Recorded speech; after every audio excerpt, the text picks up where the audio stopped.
Good afternoon. This is Commissioner Anderson. Good afternoon. You're on the phone? Yes, sir. Okay.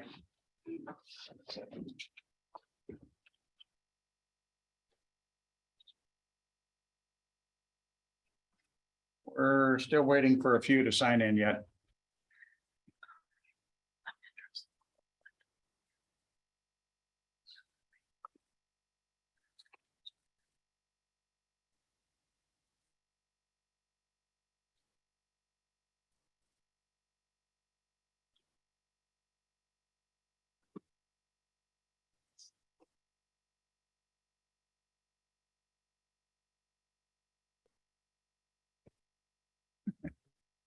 I see Brian's running back from the other office. He thought he'd mailed me something and I was like, ah, it didn't come in. So I just went back to get it.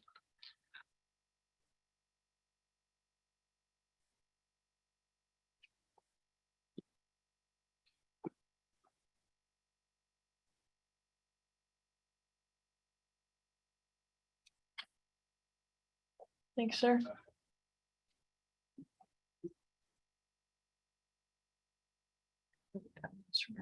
What? My USB drive, can I see the computer? It's, oh, I can use yours, can I see?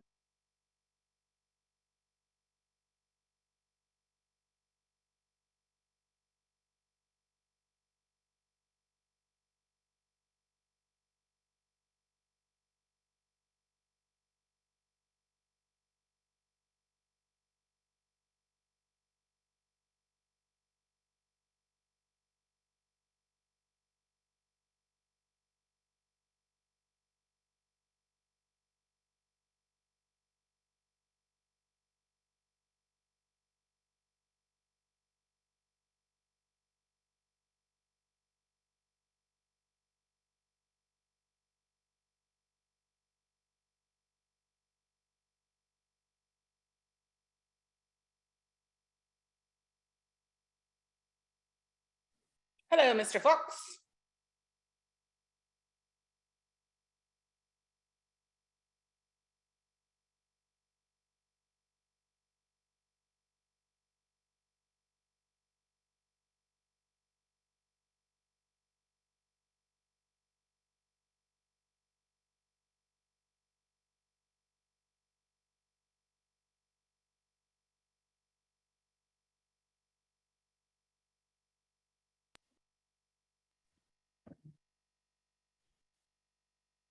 You're on mute.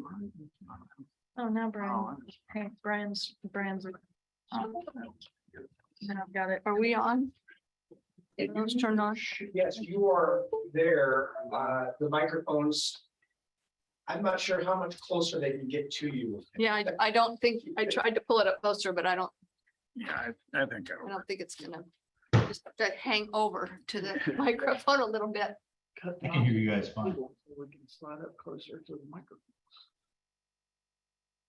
What did you say? So we'll have to cut notches in the tables. Yeah, that might, or get a longer cord. Or get longer ties. Either way. Yeah, So let's see, I got Jake Anderson will be zooming in. Catherine Keywood will be zooming in. And then Marla, I just got a text that she'll be coming in about 2:15. Okay. Thank you. thanks. Stone cold tables part of it.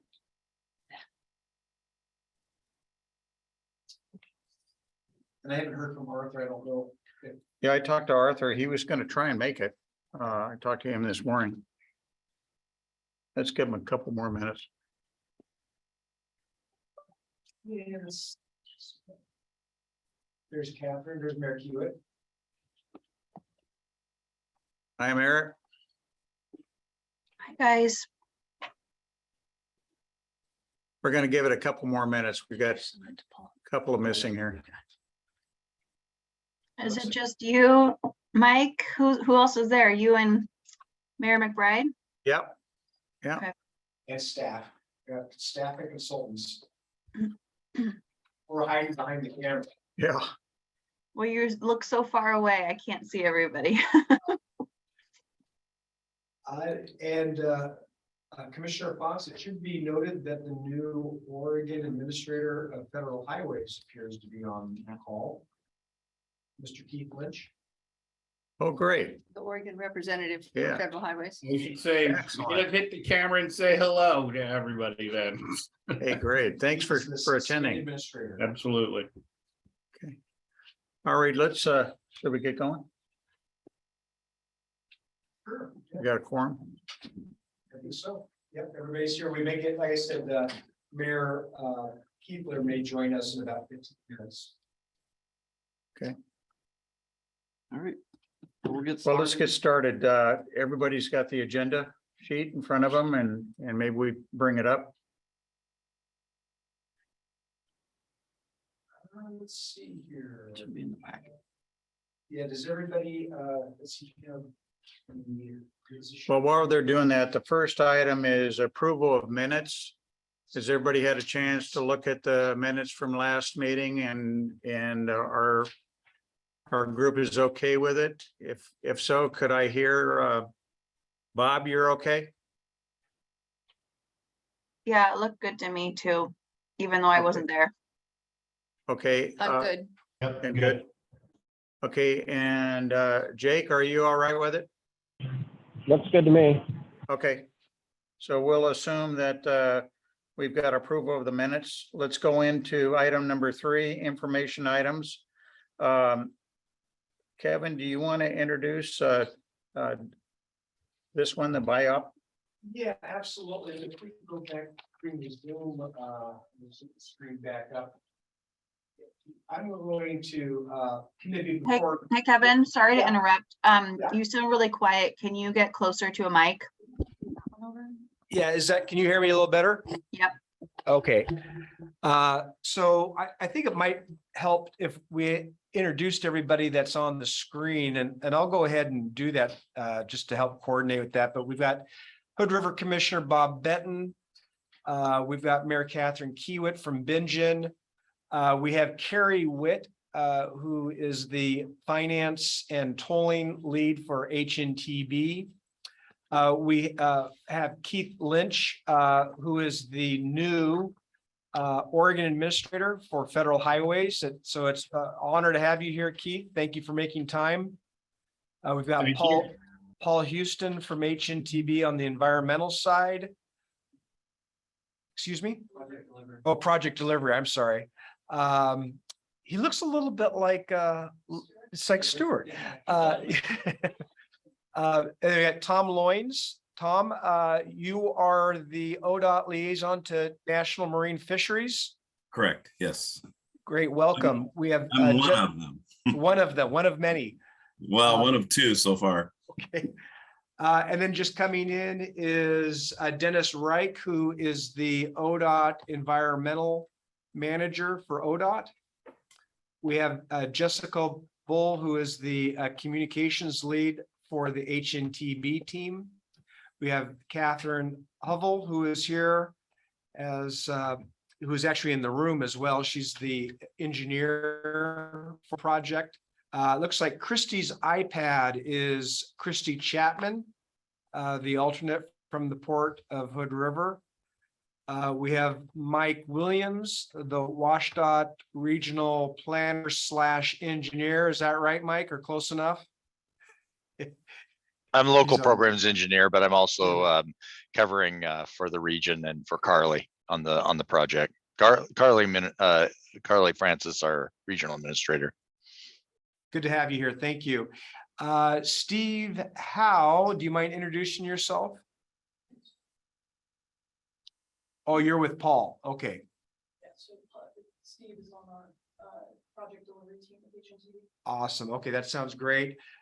We have Carol Sneed, who is the environmental project manager with ODOT and has been very active on the NEPA side of things. And then we've got Nathan Villanueva. Gotcha. Okay. Welcome. Thank you. And looks like we also have the Region 1 Administrator, Ryan Winsheimer. Welcome, Ryan. Thank you to have you here. Always good to see your face. Rob Watman, who is the Region 1 lead, I guess, for this project. I've been working with Rob quite a bit on contract matters. He, I guess, theoretically replaced Kristen Stallman as the liaison to the project. Welcome, Rob. And then I see a phone number with a 509 area code. Is that you, Jake?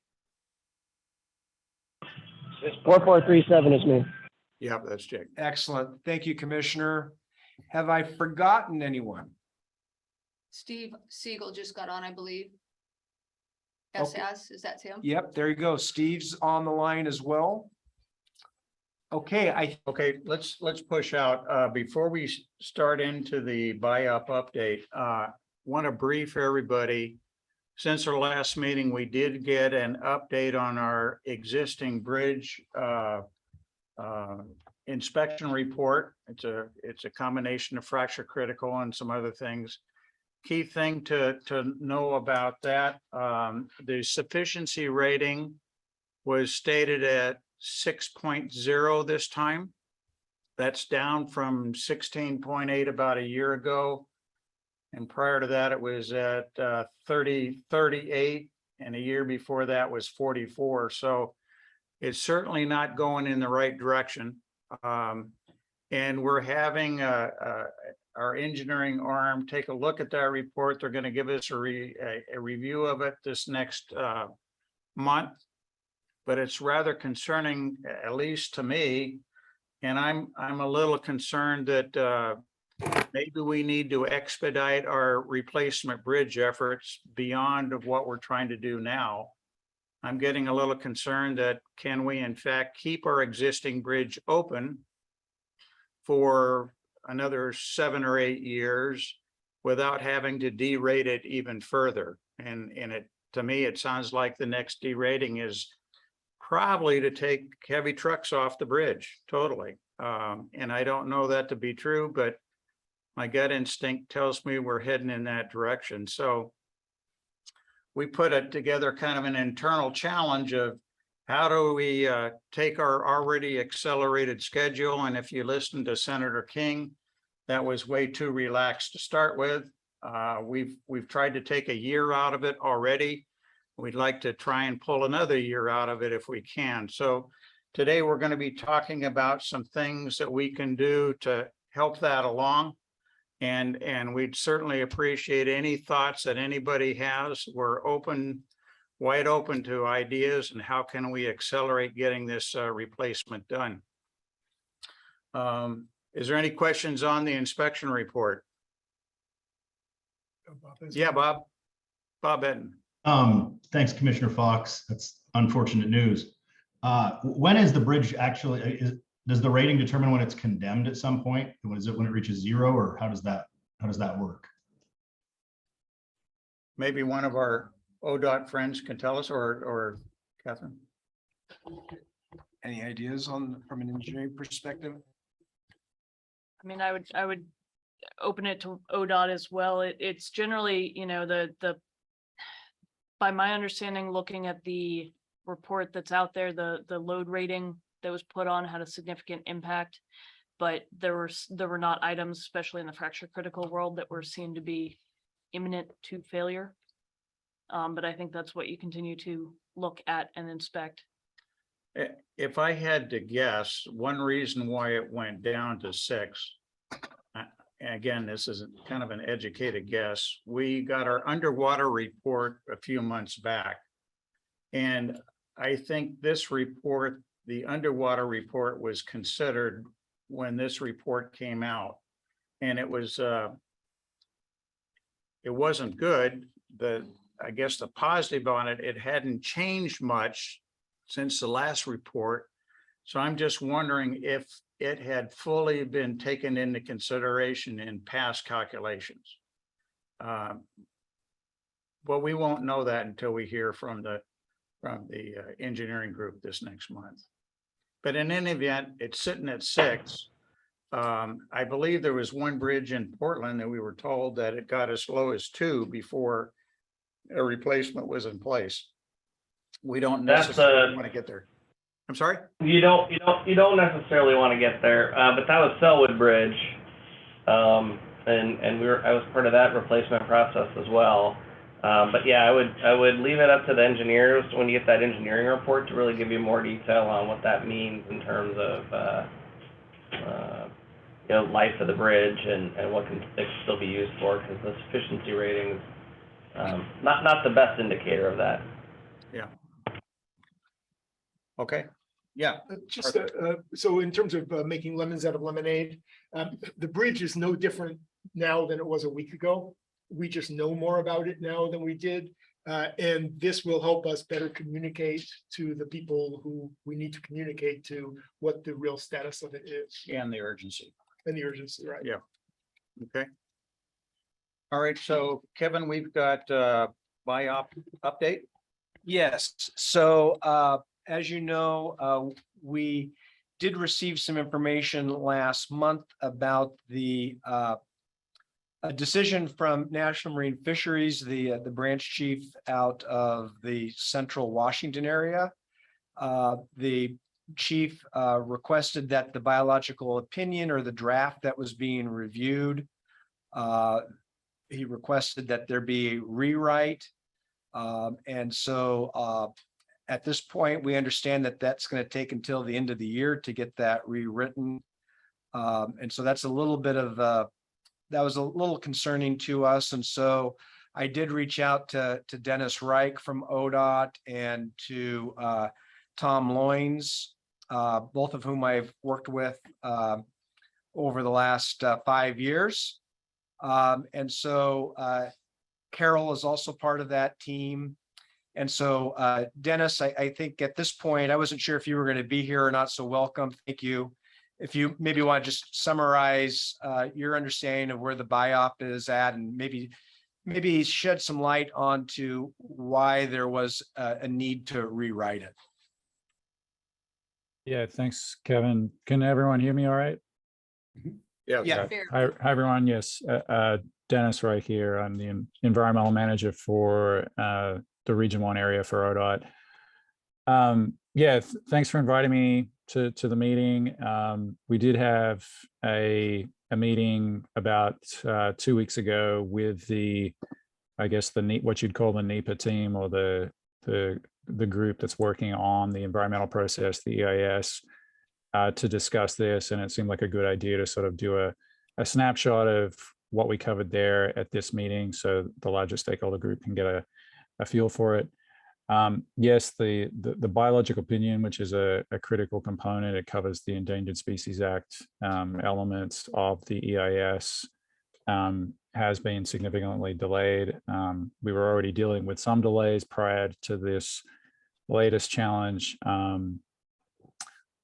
Basically, I guess it's the short version is it's sort of been a perfect storm of sort of communication challenges between different branches of NIMS and some regulatory changes. I did ask Tom Loynes to be here just so he can sort of give you the details. This is not an area of my expertise, but Tom is essentially a paid liaison for NIMS within Odot. So he works on this issue for all of our projects across the state. So I guess I'll just hand it off to Tom if Tom's still with us, and he can give us sort of a summary on sort of how we got here. Yeah, I'm still with you. Can you hear me? Yes. I don't use Zoom that much, so I'm learning which buttons to push here. So thanks for inviting me to the meeting. I guess to start out with, when Kevin introduced me, I'm one of 2 liaisons, myself and then Cash Chesalet. Cash is the liaison that's working on this project. He's on vacation right now, is not available for the meeting, but I was just, I wasn't sure. I think I was sent a link to a YouTube video of the last meeting, and it came in as a text, so I wasn't able to watch that. However, I just figured for today, I think we only have a short a few minutes here at the beginning to talk about it. So I wanted to kind of talk about the status of the BO and then kind of where we're going from here as far as Cash and myself, because we've decided to both work on this thing and make it a priority in our schedule in the near future. And so I'm going to be helping him with that. As everybody knows, Hood River biological opinion has not been completed. So I guess I first want to start off some reasons it's not complete, not really excuses, but reasons. But that depends on how people look at excuses and reasons. These are reasons. Then I want to kind of talk about our plan moving forward as far as both Cash and myself. And like I said, Cash has been the one working with the branch chief and with the QC folks at NOAA on this. So this is a little bit third person, but I've got some pretty good knowledge on it from talking to Cash. So as Dennis said, the perfect storm is probably a good way to describe it. First, we had a change in branch chiefs during consultation. So Cash and I, excuse me, Cash and I work with 5 branch chiefs in 3 different states, Oregon, Washington, Idaho, to complete consultations for federal highway here in Oregon. And across 5 ODOT regions. Each branch chief has their own personalities, obviously, and personal preferences and biological opinions. In this case, we had a very experienced branch chief in Washington that had retired and was replaced by someone very new to the position of branch chief. And a lot of times when we get new branch chiefs in, they're at least early on, they're very much sticklers for detail. They ask a lot more questions about the projects. They need to understand a lot more about a project than a more seasoned branch chief. So the drafts of the biological opinion that Cash had submitted ended up having a lot of comments in areas that needed addressing. And to go back to the beginning, initially when he started the biological opinion, he was writing a full biological opinion. While he was working on that, the West Coast region of NOAA had developed what they call a condensed biological opinion. It's a much shorter BO. We call a biological opinion a BO. It's a lot shorter document that has quicker review, and it's meant for those repeatable, somewhat cookie cutter projects, which bridge replacements typically are here in Oregon for us. Then Cash, because that new condensed biop template came out, Cash started converting that over to drafting a condensed BO so we can complete it quicker. He eventually finished drafting that and got it to the branch chief for edits. And they had, I think they had the edits fairly well worked out for the condensed version, and it went to QC. And QC had some issues with using a condensed BO on the project. For one, they have more potential for legal actions, litigiousness, higher litigiousness. It's a Columbia River project, a lot more ESA listed species and life history stages that are present in the river during construction. One thing she had pointed out was the large number of construction seasons. Typically, something that's more cookie cutter is more of a 2-year construction schedule. And so QC really felt that a full BO and not a condensed BO was needed. And the other thing was to use a condensed BO, the BA needs to be written in a way that we can kind of incorporate by reference. So we end up linking into the BA to write the condensed BO. So it's a lot shorter document by incorporating by reference. So when the BA was written, the condensed BO didn't even exist yet. So when we were working, we met with Kevin and other folks to work through the BA. And, you know, at that time, we didn't have a condensed BO. That came up after we finished the BA. But we still want to try, Cash still wanted to try to get that into the condensed format if we could. The other thing is, in addition to a lot of in-water work seasons, when we have very little design, the BO is drafted based on a lot of assumptions. So we try to be fairly conservative on the assumptions, but in order to do that, there has to be a lot more detail in the effects analysis. And so it ends up being a longer document and typically nothing like a condensed biological opinion. The other thing was QC felt like there was a lack of information regarding the mitigation. And that could be because they don't understand the project as much as we do. But that's another thing that came up during the QC process.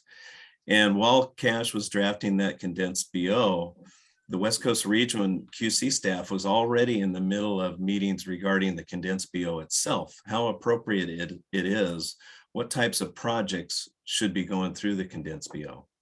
And what I got from the QC folks was that in the future, they're probably not going to be letting a lot of bigger projects, big bridge projects go through the condensed BO. So now that we know that, you know, the other thing that came up was we're in a new federal administration. There's always changes to ESA. Sometimes they're changed and sometimes they revert back to previous ESA laws. And so we generally write our biological opinions off a template. That template, anytime there is a change in the ESA laws or administration, they update that template to make sure for legal sufficiency, our documents are legal. And there apparently is a brand new updated template that she had sent to Cash just recently. And it's something that obviously for legal reasons, NOAA wants us to make sure we use the latest template with a lot of the standard language that's in a BO that could have changed due to the new administration. So the other thing on top of that, Cash and I, two of us handle the entire state, all 5 regions. We have hundreds of projects in process at any given time. And some are in early coordination, some are in design, some are in construction, which makes it so we're out in the field quite a bit in the summertime. And then some of them are wrapping up and getting their project completion paperwork ready. Each one of those has its own deadline. Hood River is one of the projects that's in the mix. Some of those deadlines need addressed immediately and some have a little time. So we constantly are prioritizing or reprioritizing our work with projects to make sure we can get everything covered as best we can. And so basically on this project, I remember early on, there was some discussion early that ESA was not going to be the critical path, that it was going to be more tribal interests. And so with all these other projects coming in, we can have a project change come in from Region 1 on I-205 that needs to be addressed right away because the construction is going. And then the next day we could have 2 in-water work extensions requested in Region 3, which means we have to shift to those. And so to write a biological opinion, you really need to be able to set aside blocks of time. And that's what kind of takes me into how we plan on going forward. Like I said, I'm working with Cash on that. He's on vacation right now, but as soon as he gets back, he's going to be refining the proposed action to start under the new template, the biological opinion. And once he's got that done, he's going to meet with the QC staff to get instruction on how to move forward with the biop. But in the meantime, I'm going to be actually helping him work on the effects analysis based on that proposed action so that we can kind of get out ahead of this. And he and I are going to regroup and work through all the other sections of the BO.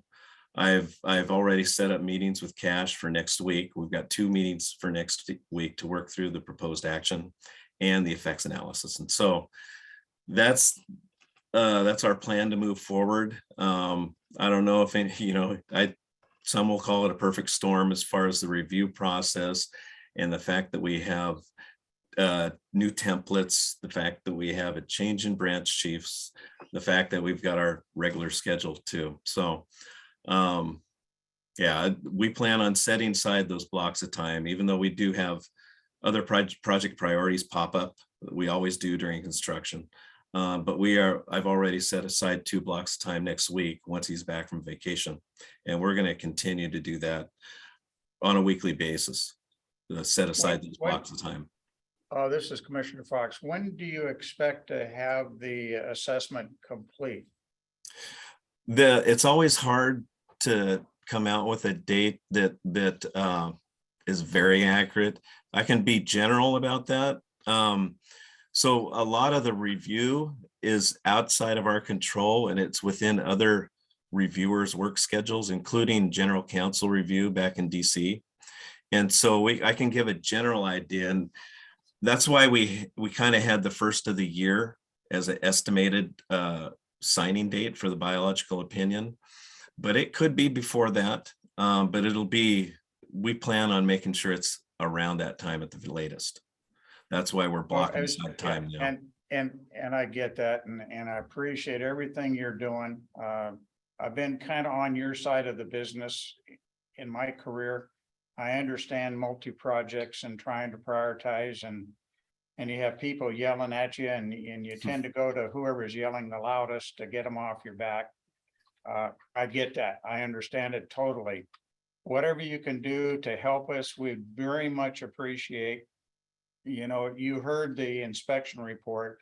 Yes. You come out here and drive across the bridge, you don't really care about the inspection report, you know it's in bad shape. Right. And it's just a matter of time before somebody gets really hurt on that bridge. It's coming. We can see it's coming. And so that's why a lot of us are throwing in a lot of volunteer time to try and get this project really moving. We're well into working with Congress and states to obtain funding. We've got about 100 million in the kitty. We're going after another 200, almost 300 million in grants are out right now for consideration. We're getting ready to have a whole series of meetings to have this hold us up. And it's been, and I'm not bitching at you, but we've had this thing for a couple of years now, and we're still not there. That's of a concern. So anything you can do to help, anything your team can do to help, we very much appreciate. We're feeling it every day that I'm personally very worried that bridge is going to fail on us. And I don't want to see that happen, nor do any of you guys, I know. But so anything you can do, anything we can do to help you, we'd be more than happy to. If you need some pressure from coming elsewhere, we're not shy. So please get us involved if you think we need it. And the earlier, the better. You know, it would be nice to be done for Thanksgiving. You could have a nice period off for Christmas and not have to worry about us coming after you and browbeating you and calling you and whatnot. So there's a challenge for you. Well, one thing I appreciate that. And one thing, you know, as far as setting aside blocks of time, a lot of that is because a lot of the reason we have to do that is because we pick up the phone every 10 minutes. You know, another fire needs put out on a project. And writing a biological opinion, you really need that flow of thought and analysis to do it effectively. I'll tell you what, I'll make you an offer. Come on out here. We'll give you an office. We won't give you a phone. We even give you a printer and a computer. Well, I can get some work done there. Yeah, this is Commissioner Anderson. How many hours man hours do you figure it takes to complete this buyout? The second question is, do you guys ever have or allow third-party consultants to write the buyout for you? Was that for me or was that for somebody else? I think that was for you. Okay, I thought I heard another name. Generally, they don't really necessarily hire third parties, but they do have, there have been some consulting firms that contract with NOAA to, as a, they call it NOAA associate, but they will do several consultants around have positions that are linked with NOAA to write biological opinions. And so but they generally won't get it done any faster than we would. So if you're thinking right now, trying to start up a contract like that, that probably wouldn't benefit us. I do know that, you know, the point I was trying to make earlier with setting aside blocks of time, and we're getting phone calls every 20 minutes. With that kind of a schedule, it's hard to get a biological opinion done because it's very difficult to do it in pieces. And so that's why I've already set aside 2 blocks of time next week, and Cash and myself are going to be setting aside blocks of time every week until it's done.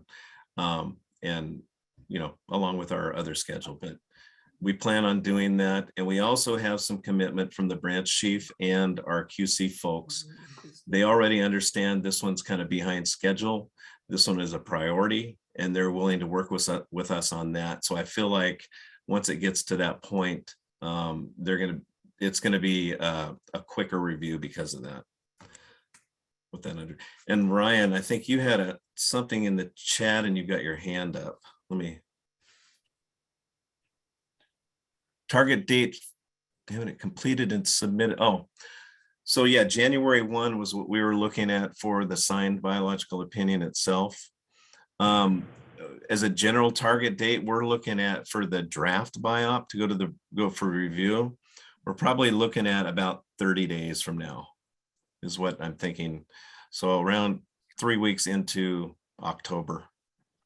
And the folks that you're going to have this reviewed by, have you communicated with them that, hey, this thing is coming at them and we'd really appreciate you set aside time in December to actually get this thing reviewed? Yeah, we have communicated that. Like I said a few minutes ago, they're very aware of the priority and that it's behind, and they have committed to helping us with this as much as they can. And so the folks that are going to receive this first submittal are going to be the branch chief. We'll work through any comments and edits that are needed there. Then it's going to go to the QC person. But while we're doing that, while we're drafting that, before it even gets submitted to the branch chief, we'll have already met with the QC folks and the branch chief several times to make sure we've got it on track. And so. And who is the branch chief? What's his name? Branch chief is Justin Yeager. This is Commissioner Chapman. Quick question. I know that you kind of have talking points laid out before this meeting. Does hearing our rating of a 6, does that change how you're going to work moving forward? Does it kind of put a little fire under it a little bit more? Well, it's hard to answer because it feels like there's a fire under every project for us. Like I said, we've got hundreds of projects that we're working on that are federal highway and ODOT funded projects. As far as I'm concerned, being able to set aside blocks of time weekly for this really does consider it, you know, a fire lit under it. And so both Cash and myself are going to make it a priority to work on this.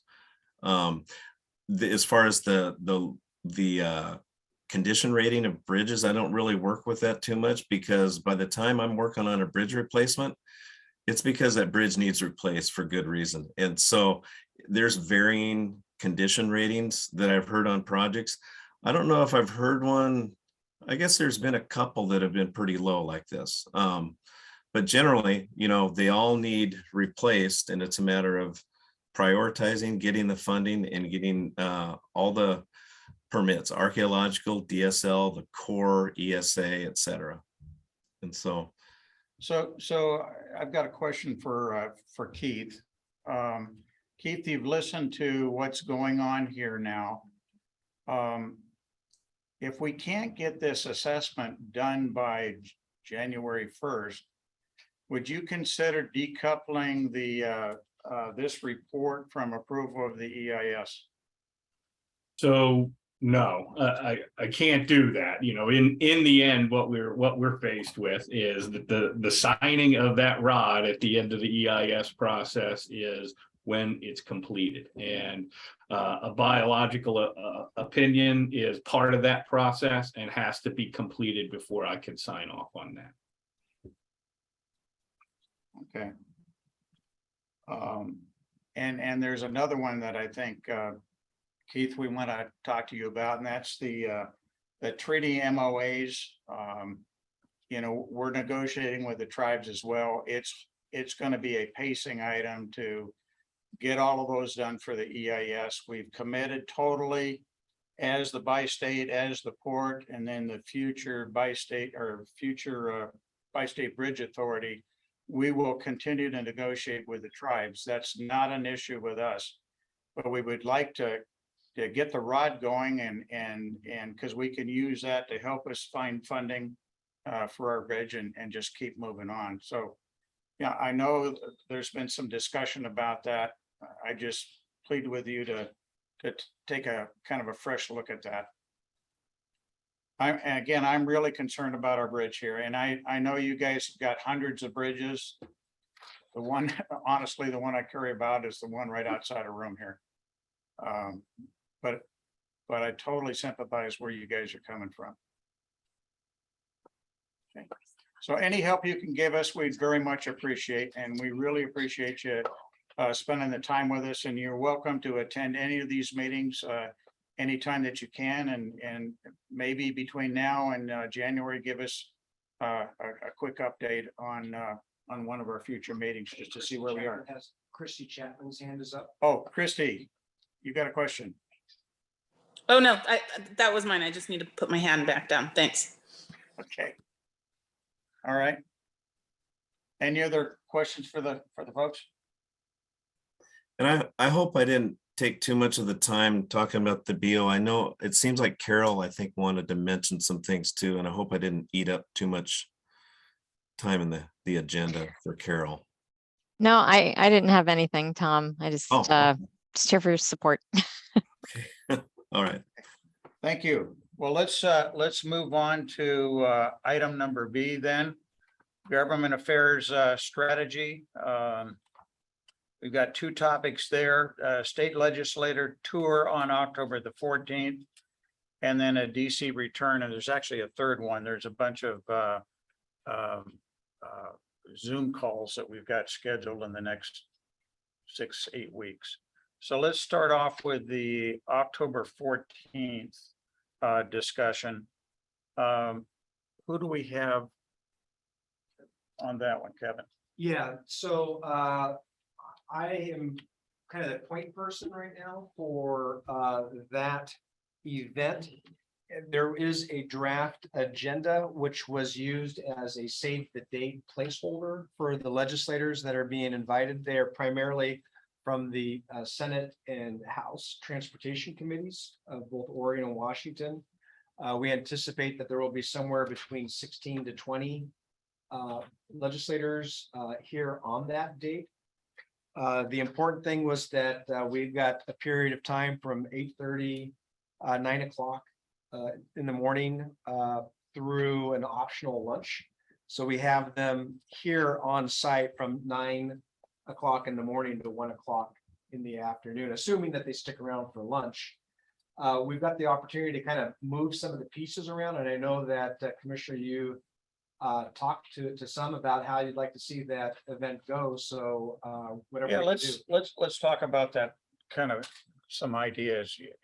You know, most of you were involved in this this whole day affair that we had with the various meetings across the river and up in Pine Grove with the fruit company and so on.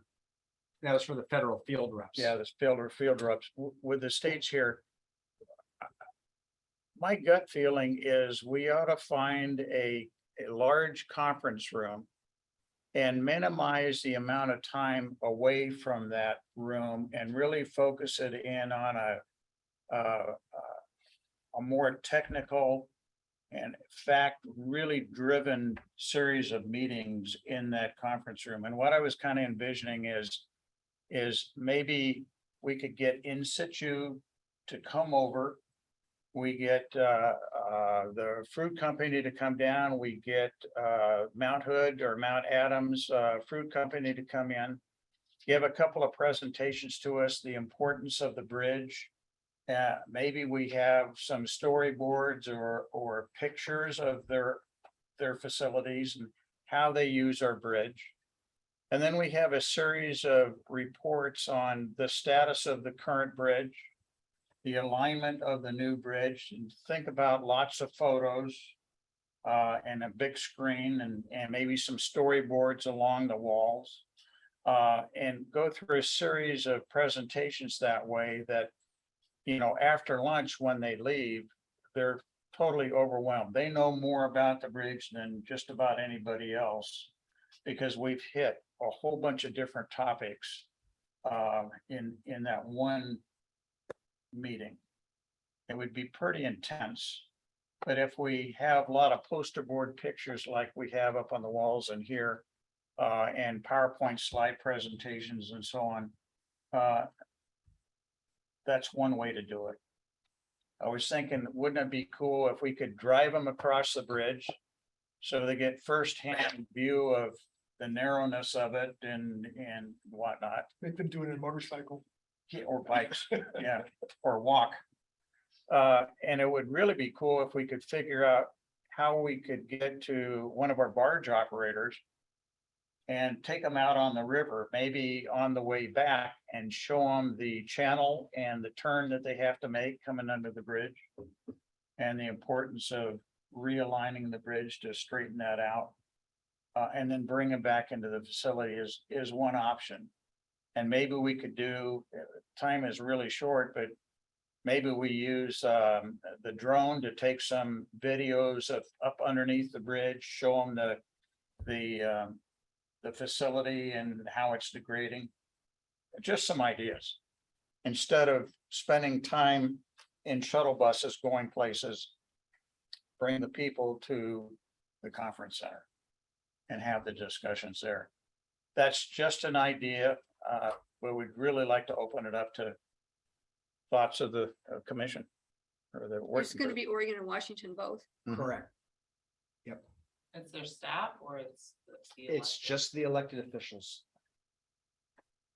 There will be Brad Boswell from Washington, who is our government affairs consultant, will be there.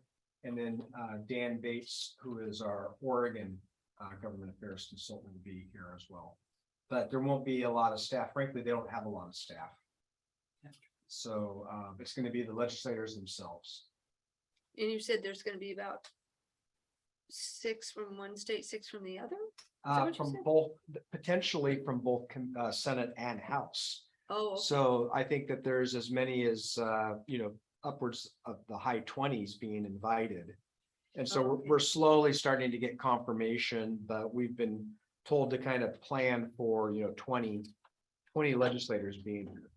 And what's the focus of the ask for the Washington legislators and or I'm imagining we're framing it slightly differently for the Oregon delegation and the Washington, or is this? Well, I think so. I mean, obviously, Washington has contributed more to date. But part of it is to give an update on the engineering, the sufficiency rating, make sure that everybody knows the firsthand that experience of crossing the bridge, potentially give them some video, if not on a barge, of what's underneath the bridge. But ultimately, we're going to be looking for financial contributions from both of the states. Yeah, so I think one of these sections or sub meetings, if you will, would be on funding status. How much do we need? And how much have we attracted so far? And between us, I'm fine with trying to get a little nice competition going. Washington is provided this much.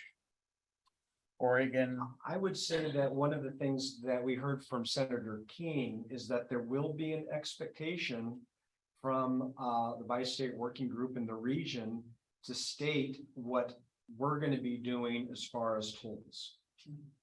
And so I think it's going to be really important that as we prepare the speaking documents, that everyone feel comfortable talking about the port and the bi-state bridge authorities' contribution to what we're doing. It's not going to be just state. Yeah, or no, federal. I agree. And do so will Senator King, are our local representatives, both from Oregon and Washington, confirmed to also be in attendance that day? I have not got confirmations yet. So we're still working on that. I know they just had a new local rep assigned to Hood River. So there's stuff is in flux. I know Bonham has been invited, but I think there may be some health issues there. So it's very fluid, like most of these things tend to be. So, we appointed Lori Kukler, the new rep for District 52. And I can text her and I'm sure we can get her to come. That would be She's available that day. What was the last name? Kukler, Kuechler.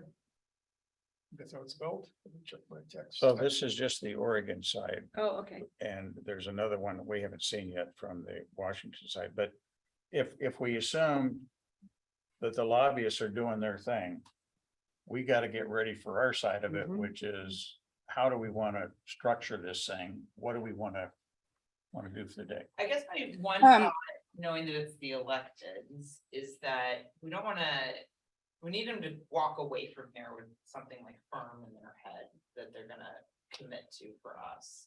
And I worry if we're sitting them in a room and it feels like hours of the technical conversation and all of the like granular details. They're not gonna come away with like, why do I need to care about this? I get it, there's a bridge, but it's almost like we're trying to give them a pop quiz at the end. And so I'm just thinking, is there still that chance? And I think it'll be important too, if our representatives are there, to allow them in front of their peers, like Senator King, to be able to have some moment of that day where they can own kind of the investment that they've already brought forward. Because I think that'll connect with some of them if there's friendships established, whatever. But it does make me think like, I don't know, maybe if it was possible, and I know we hate shutting down anything on the bridge, but I remember when Senator Merkley was here and it really left an impression in getting to walk out there and go up and see it. Like, I think like a walking moment of taking the whole group and walk them physically to the middle of the bridge and talk through some of those like structural issues, or get them to do the same thing that we did with Merkley, gives them that photo opportunity. It'll like, they'll feel it and touch it, the bridge, like it'll just sink home a little harder. And then one thought I had too, and seeing the original agenda of like in situ and duck wall, and those industries are very important, but I wonder if there is an opportunity, because I do agree with you about not wanting to like shuttle them all over. But if we are going to kind of keep them in one room for most of the day, if it's a walking halfway to the bridge, then maybe do we go over to the Washington side to lunch over there, maybe? I mean, I'm thinking everybody's brewery because it's in White Salmon. But I think there's that good argument to show off the economic development that both sides are benefiting from, how, if not for all of what has occurred on the Hood River side, maybe we wouldn't have these breweries or these expansions that are drawing tourism, and just, I don't know, like something that's maybe giving also the genuine impression of how interconnected our communities are versus just like, I agree with you, like just a tour that's like set to these few businesses and only that voice. But I think it's, a lot of us in our day to day are like hopping over here to go quick to Freem, or at least I do, and then I hop back, or I don't know. How about we do something like, we go across the bridge, we introduce everybody here, but we take them across the bridge. We work with in situ, see if we can get their conference room. And we do 3 or 4 presentations over there, including the in situ discussion. But do a couple over there. And depending on the time, then bring them back over here, feed them lunch over at the Best Western or whatever that's called. Yeah. And then whatever's left, we have a conference room right there to finish up the discussions. And maybe it's cool if we could find a couple of local citizens on both sides, get them to come in and talk, or maybe you do it via video, do some interviews. So it's more than just business. It's the real people that are actually using the bridge every day. I like Marla's focus on the 2 key messages are economic imperative, Yeah, and response to regional emergencies. And I can see weaving those into what Marla was describing. And I'm wondering about what if we rented the the stern wheel out of Cascade Locks. So we could have everybody in a captive place where they can't get away. You can sit right next to the bridge, you can go under, you can point up at things. That's a great idea. Way. I don't know if they're available, but That's a great idea. Yeah. What kind Yeah, of, can I echo in on what Marla was saying is I think it would be awesome to, I think Mr. Webster from the Fruit Company and also David Windsor from Cardinal, they did an excellent job describing how impactful the bridge is. And then later on in the afternoon, when we were over at Commissioner Shepherd's house, hearing from Allie from a very small business, small personal business, that, she can't run tours on the other side of the river because she can't drive the shuttle across the bridge. And I know that there's a lot of small businesses that are incredibly reliant on bridge traffic. Like I just look at my daughter and sorry, Mayor McBride's granddaughter, they do dance, and there's a studio on the Washington side, and my daughter participates in that. And so I think it would be great to get these bigger businesses to talk, but Marla's video was so great that maybe we could do another one that just interviews these small businesses that are completely reliant on people being able to move back and forth. And I love the stern wheeler idea. And I'm sorry, I have a barky puppy. Emergency services in, like the hospital or? Well, so what's interesting, that we initially were going to have someone from Skyline sit down and be a part of that video, because they gave us a really great written breakdown of all the things they had taken into consideration that weekend, and they weren't available. But that's almost that they're ready for us to tap into at some point, is that authority and just, the reality of what they're always having to factor in. And that's one of the things we heard from people at Recovery Festival was, I have to go to the river for everything. Yeah. I do it multiple times a day, go over there and. Yeah. For the Washington side, that was a. big Yeah, point for that's that. definitely a big one, and you've been really good about making sure to keep bringing that up, but that's a good point. I think we often haven't emphasized that as much as we could, and we've got the right people in this community that can speak to that. yeah, the number I keep on forgetting to ask ODOT for is how many times per year on average is 84 closed in some way or another, that the bridge becomes used as the emergency route. Yeah. It seems to me, I can count 5 or 6 times every single year, so I'm sure it's at least that. And that number by itself is pretty meaningful. Well, let me make a suggestion so we can keep going. We got a lot of other things to talk about. Should we try and get a couple of people to kind of sponsor this thing offline, if you will, but push out on it? And we can use HMTB for resources and port resources and so on. But maybe the first thing is to come up with a revised agenda / approach. And we can do it over email, get it out to the bi-state and make sure that we're all on the same page, and then we push out. So if we wanted to get that steam wheelers, we're gonna have to act pretty quick. And we probably somebody ought to go down and look at it to see if it really fits, what we're trying to do. I've been on meetings on it. Have you? Yeah. Yeah, it's Okay. yeah, I've done events on it, and they can also do catering on it.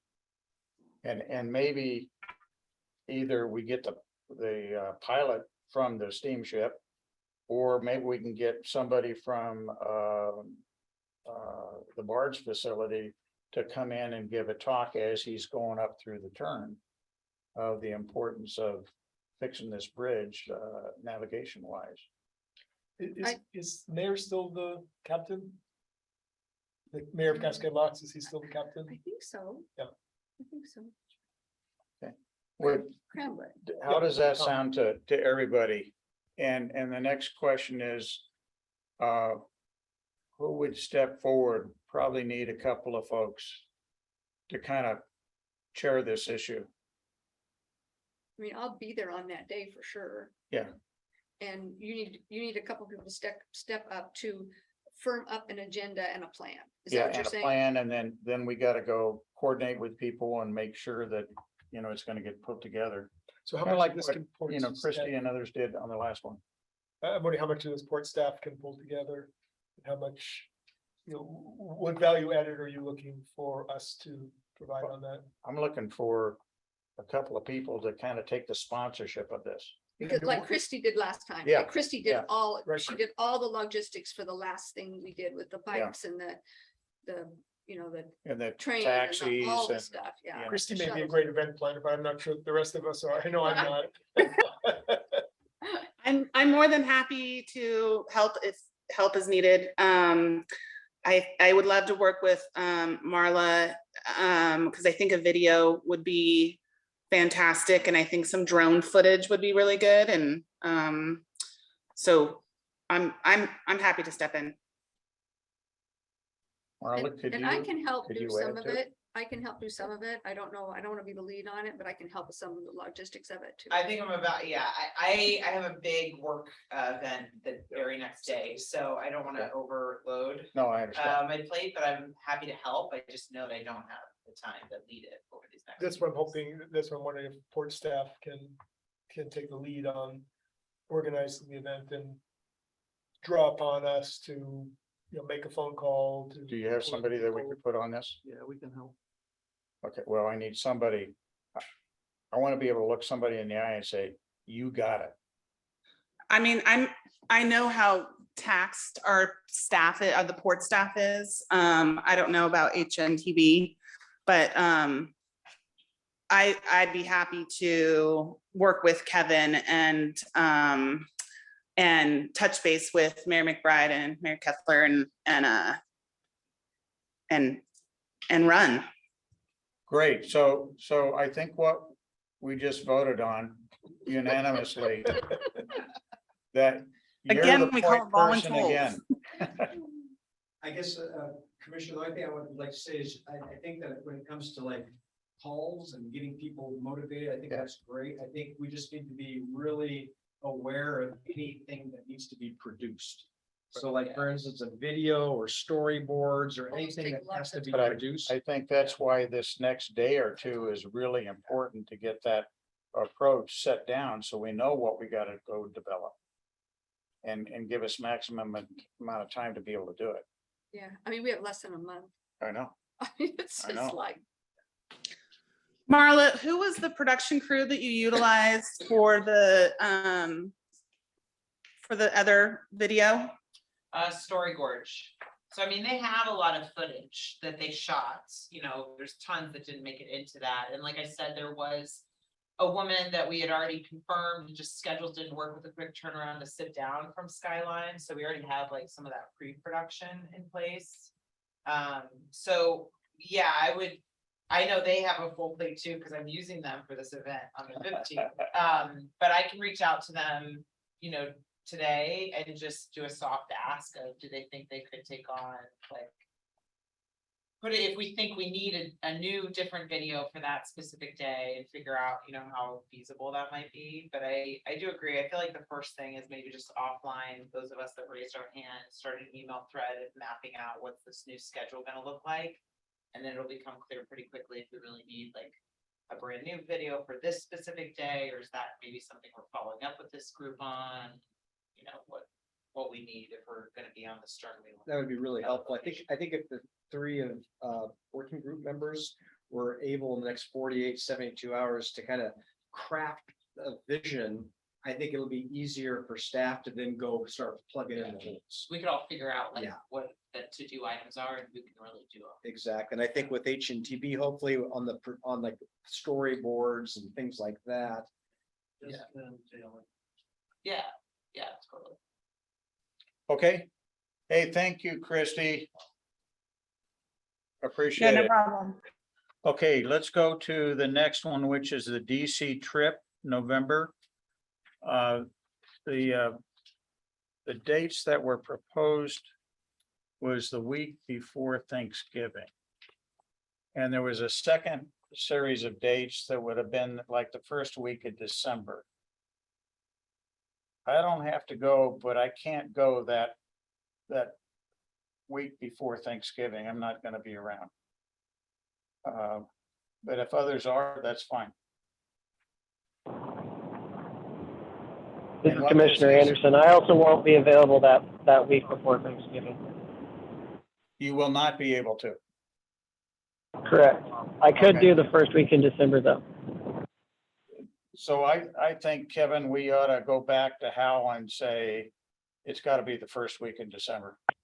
Got it. Okay. And that gives us a little bit more time to decide who wants to go and so on. Okay. Okay. All right, the next one that we wanted to talk briefly about, I think members of the bi-state have been getting all kinds of Zoom requests to meet with various legislative folks over the next 6 or 8 weeks. Have you guys seen these? I know Mayor McBride has. I was like, what is this for? I mean, it's just a massive flood of this stuff coming in. Go ahead, Kevin. Yeah, so if you recall, last legislative season, our lobbyists basically did scheduled one-on-one meetings with the appropriate bi-state working group members with individual members of the legislature. And so that's what you're starting to see, is you're starting to see those one-on-one meetings get populated. Before we have the first one, there will be kind of a strategy session, but more kind of just going through the script, getting the talking points, getting some coaching from our lobbyists about how to approach each individual representative.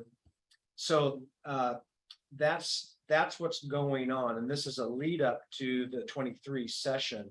If you recall last season, if you were involved with those, everybody was included in the calendar invites, but not everyone could make everyone. And so there were a lot of times where I was like the only staff person, but there'd be other times where all of the elected, and by all, I mean, there'd usually be 2 from one state or the other, and then maybe one from the other side, just showing the bi-state nature. So don't feel like you need to be at every one of those sessions. This is more of a way for you to know that on this day, if I'm available, hey, I could actually contribute to this interview, to this one-on-one, et cetera, et cetera. And then usually the day of, I usually text you and say, hey, just as a reminder, we've got these 3. And I think Mayor would say, oh, I can't make it today, or I can't make the one at 1 o'clock. And then we just proceed. So it's kind of, what we're doing is kind of teeing up for what we experienced last session. So just for me, Yeah, the way I would do it, it's different than this, but so I'm just gonna tell you how I would do it. sure. Which was, I don't know if we did this exactly the last time, but something, it might have been more similar. There was a list of the people we were gonna meet and the dates they could meet.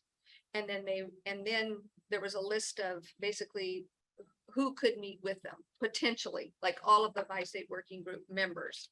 And then at a meeting, we all sat down and, you said, okay, I'll take the Tuesday person. You said, I'll take the Thursday. I'll say I can do 2 of those people on Thursday and the one that's on Tuesday.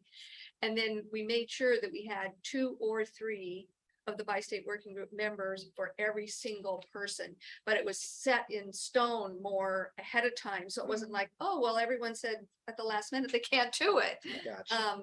So that, not everyone was burdened with everyone and having everyone on their calendar. Thinking, oh, I better be there because so-and-so might do it when everyone else is thinking the same thing. So right now there's 11 have been scheduled. And there's 17 that are yet to come.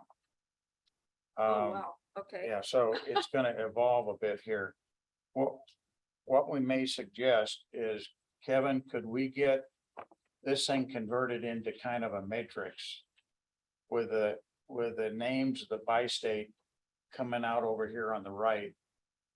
Make this into kind of an Excel spreadsheet and then email it around to the bi-state and the alternates.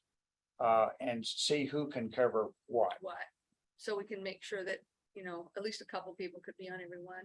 Yeah, and then as this thing grows and the meetings get added, we just keep sending this Sure. around. Because as you know, if you remember, there were lots of changes. There'd be last second Yeah. cancellations, et cetera. But yeah, absolutely. If that would help. It's a way to try and get in front. Yeah, of it. that'll be really easy to do. Okay. So I can certainly send that out. And just and Mayor Keither just brought to my attention, Brad has not done that for the Washington side yet. So if Commissioner Anderson and Mayor Kiewit, you may not know what we're talking about because you probably haven't gotten those calendar invites yet. But for Commissioner Benton and the Oregon side, yes, I'll go ahead and get a template of those dates and Arthur as well. And send that out to you. And then when we start getting the Washington ones, I'll do the same for local reps on the Washington side. Okay, so let me throw out a really dumb idea. Would it be beneficial when we're talking to Oregon to have at least one member from Washington? That's in what on we the Zoom? tried to do is like we would try to schedule 2 or 3 from one state to talk to their legislators, but then we try to get a crossover just to show the bi-state Right. nature. So anyway, I would suggest put them all on there. Okay. Okay, Not a problem. great. And these thank are you. all good, they're all gonna be scheduled for approximately 30 minutes and they're all gonna be Zoom. Is that, That's Okay. correct. Okay. Yes. Okay. Let's move on to replacement bridge management contract. We've got a series of items to talk about. I'm gonna turn it over to Mike. And you got some show and tell stuff. Yes, so just to kick it off, in support, we did our proposal, talked about advancing, the project, and advancing, certain activities to kind of get things moving. So that's what we're wanting to present today is to go over with you some of the items that we would like to advance. And some of the items we think are critical to kind of getting the project moving. Even with the FEIS and the ROD still moving independently, we want to start getting engineering and other items moving forward. Some of it is current things that are under our scope, and then some of the things are amendments to the scope in order to bring them in and advance them. So we'll go over the schedule, both the 6-month look and 1-year schedule, and then also project delivery method and what we're going to do between now and December. Paul Houston and Steve will talk to you about that. And then Catherine's going to talk to you about the amendment pieces, which is advancing the geotechnical work and also advancing some engineering work to support that project delivery method, but also support getting what I'm calling final engineering and final contractor under scope next year. So that's the kind of the framework of the discussion here. So Brian, I'll turn it over to you and you can start talking about schedule. Great, yeah, thank you. Hopefully everybody on the phone can hear me okay. My name is Brian Munoz. I've spent my entire career working on project controls and major bridge projects, starting with Woodrow Wilson back east near DC and more regionally Hood Canal and about a decade on SR 520 up in Washington. So excited to leverage some of those experiences and get this project going. So as Mike said in our proposal, or during the proposal phase and listening to what you guys said, we needed to accelerate the delivery based on the 2021 concept plan, which in the schedule that I provided is what is shown across the top, that original base concept that we're trying to figure out ways to beat. Since this is the first time that we're all looking at this, I'll run through how it breaks down and what it looks like. It's just a project overall summary target schedule, we're calling it right now, just to figure out how we plan and get all these pieces together and how they all fit together in an advanced timeline. Like Mike said, we're going to really focus on how we initiate the accelerated delivery, how we invest early on in opportunities to reduce risk and advance the schedule, and how we inform the key processes that Carrie's working on for funding and Paul's going to be working on for delivery method selection. So what we're looking at across the top again, that overall concept timeline that showed it going to construction in late 2026 and not opening the bridge until late 2030 and finishing everything in 2032. And we got to beat that. Going down, we have our target project milestones. From there, regulatory compliance, I'm gonna come back to that in a second. Then governance, and then all the work you can see that Harry's work and the grant application process we've been doing here immediately after we got NTP ourselves. But let's jump to the end. Let's work backwards a little bit. We took WSP's construction schedule, which was based on kind of a design bid build model, NTP in late 2026. Major constraints being the in-water work windows that are shown in blue when we can actually drive vibratory piles, install drill shafts, shoring, things like that. And deconstructing it into 4 potential major pieces of work packages, or even early projects that would also kind of align with an alternative delivery model. So Paul's going to talk about that a little bit more later, but what we've assumed here is that we do an either progressive design build or CMGC work through a delivery method. Those are significantly similar in how they evolve into this schedule at this high level. And Paul will kind of talk about some of the details, how the nuances of how they're different. But working back, you can see these major pieces of work, the demo, new bridge, the in-water shafts and trestle work, the approach work, what things we might need to invest in early on or consider doing in the near term to keep this project moving. You know, for example, you're going to hear Catherine talk about later the geotech work there shown in 2023, some subsurface exploration that will inform some bridge concept designs, footprints, things like that. Then working back, we have the delivery method selection, which is here in the near term. You know, next, Paul's going to talk about that schedule, but we'd like to get that done this upcoming quarter. And then overall, moving back into the funding and finance piece, just knowing that this schedule is contingent heavily on getting funding, but we're hitting that hard too. And we'll talk about more of that next month, I believe. The other schedule that we've provided, actually, I'll note before we move on, across the bottom, we show our anticipated cash flow. So using the $500 million project cost estimate that WSP and KMC came up with, readjusting that to our delivery flow, gives us kind of what we need to invest, how much money do we need in the next couple fiscal years to really invest in this project and keep it moving. You can see 5 million this year, 7.5, 15, kind of gently ramping up into construction, but significant investments in the near term to make sure that we can be ready. Any questions on this summary schedule? Yeah, so just real quick, the second or third line down where it says project milestones, I want to draw your attention to a couple of things. The dot and the kind of the target on the rod is the first quarter of 23. We get that signed off and done, which kind of fits into what we just talked about a little earlier in the meeting. Coming all the way over here, open to traffic, which means the bridge is done by the end of the third quarter of 29, which is about a year earlier than the official plan. And I think we can make that, and I think we ought to be looking at trying to accelerate that even more. But the plan is predicated on a early finish of up to a year. That, of course, will drag everything else in. I think the demolition site restoration of 2 years is probably conservative as well. If we really look at it, we could probably pull that one back in a year or two, or shorten it by a year.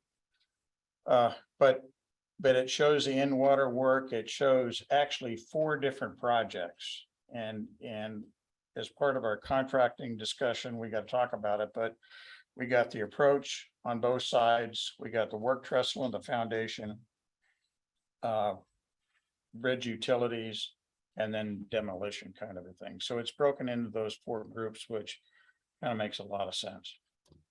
One of the things I wanted to add to that you'll see on the schedule is, and this is going to be important in the conversation on the 14th, is we're trying to leverage the $100 million that we currently have and get out and show construction as early as we can. And that's kind of why that, you know, we one sample early project, I'll call it, is the roundabout. It could be something else once we get the designer and contractor on board. But the thought was is get to construction as soon as we can and show something progressing. To be able to then say, look, we're under construction, we need to get this project moving. So that's some of what we're trying to do in advancing these things, is get us to construction as soon as we can. We've had some discussions internally about trying to make that first project actually in the water. But we're gonna have to be very careful how we do that. We need quite a bit of design to be able to state what that's really gonna be. So that may be a challenge, but I personally agree, we gotta show the public that we're actually building something as soon as we possibly can. And what probably makes sense is the roundabout area. That's the area you can get going on the quickest. And we've heard Senator King say multiple times, hurry up and get going. And that's kind of what this is to say, look, we're going to get moving with everything we have. If you provide us more, we'll do more. But we want to take away, make him responsible for living up to his commitment to find more when we put this all to work. So this schedule kind of shows, as we're progressing everywhere, we could pretty much get the roundabouts all done before we run out of $100 million. And then the early in-water work, I see where it says start construction on the project milestones on that, not the first line, but the second line. And so that the first in-water time would be the fourth quarter of 2025. Well, actually, you do your geotech first over here. That's in water. Okay, So- I mean, actual building in water. So you see the Here. little fish here? Yeah, can't do it there. Yeah, so it's, yes, you're right. 2025, fourth quarter. And that's somewhat contingent on getting additional funding and then also on what we end up determining that first early project. So this is optimistically saying we get the funding, this is what we could do. And that's kind of, we took an optimistic approach that, the funding is going to show up and we're going to get it and this is what we're going to do with it. But the funding and the permitting are the two Big drivers. big drivers of all. Yeah, that's a great point to make. Something I want to reiterate. What we've done initially here is kind of look at the procurement, look at breaking down the project, but there's almost only so much pre-construction that we can accelerate without hitting that permitting constraint. It's just unfortunately takes a lot of time. So Stuart and his team are putting together the environmental compliance plan to see what we can do, but it's still from ROD to NTP, there's only so much we can compress. So over the next year, we're also going to be looking at, after we do some concept studies and some more engineering, what we can do on the construction side to shorten things up. Because right now we're just trying to jump a work window at a time. So we've been able to figure out how to jump an entire year, an entire in-water work window, save that. Now we need to look, over the next year when we really talk about what bridge type. How do we? So what he's talking about there, guys, is that if you remember, the original estimate was based on poured in place, cantilevered construction. It's extremely expensive and very slow. So if we come up, if the design builder comes up with an alternate approach, like let's bring in a big steel beam, put it in place, which you can set from the water or a bridge launcher or something, that goes much faster. And then you build your concrete deck on top of it. My gut feel is that's going to save schedule. I don't know about the cost. Intuitively, it says it's got to be cheaper too, but there's other approaches that we want to get into. Yeah, To shorten it up some more. definitely. And Paul and Catherine probably both hit on the fact that we want to leverage the industry and bring contractors in early in order to figure some of these things out. Let's go to your next. Yeah, so the next one is just looking at the next 6 months, what the RBMC team is doing. We're funded to do a lot of plans, go through some workshops, get quick started on public outreach and the rebrand, engagement with the community. We've noted the other work that's going on that we're supporting, the NEPA work, the cultural resource work, governance. This is just to kind of help you guys understand approximately what we're doing and what we're targeting. There'll be more dates on here. There'll be milestones and targets updated each week. We'll We'll bring this to most meetings where it's relevant. Noting that, and Mike will probably talk to this, what we've got under scope now, kind of highlighted in the blue section versus what we're really want to get invested on here in the next year, the geotech work, the early bridge design definition work, and tribal and way. So even though HMTV is really going to be running the schedules, from our point of view, from bi-state working group, the way I would propose we use the second schedule is we kind of put blinders on and we look at the next 1 to 3 months worth of work. And part of our job is to make sure that they're working on the right stuff that they said they were going to work on. And do they have problems that they need our help on? And they're going to be bringing those to us. But if they don't, it's up to us to ask them.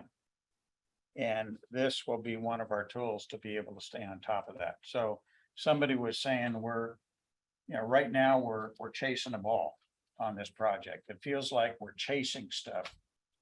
This is a way that we can get in front of it, and we're now bouncing the ball.